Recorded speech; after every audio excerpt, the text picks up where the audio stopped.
নমস্কার বন্ধুরা, আজকে একটা বাংলা মিডিয়াম প্রাথমিক বিদ্যালয়ে গিয়েছিলাম, যেগুলোতে টাকা দিয়ে পড়ানো হয়।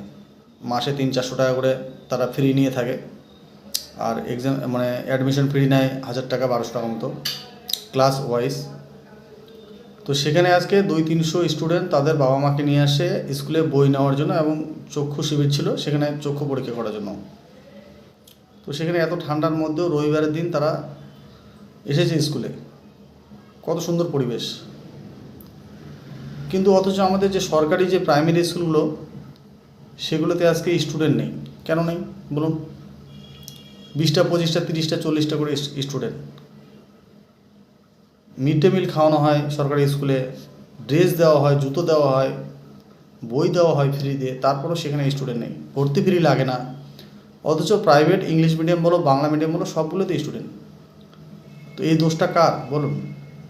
আর এরকম যদি চলতে থাকে আগামী দিনে প্রাইমারি স্কুলের যে শিক্ষক নিয়োগ সেটা তো বন্ধ হয়ে যাবে অটোমেটিক। তো 8000 সামথিং স্কুল বন্ধ হয়ে গেছে। তাহলে এইভাবে যদি চলতে থাকে রাজ্যে, তো আমার মনে হয় না যে প্রাথমিক শিক্ষক নিয়োগ হবে। তার পাশে একটা প্রাথমিক বিদ্যালয় আছে, সেখানে এর আগে কতদিন একবার ক্যাম্প করলাম, মনে হয় কত 17-18 জন স্টুডেন্ট, 3 জন মাস্টার, 10-12 জন স্টুডেন্ট আসছে, বাকি তো নেই। মিড ডে মিল খাওয়াচ্ছে, বাস 1-2টা ক্লাস ছুটি। তাহলে ভাবুন কী অবস্থা। আর সেগুলোতে কী থাকতেছে? গরু ছাগল কুকুর শুয়ে থাকতেছে।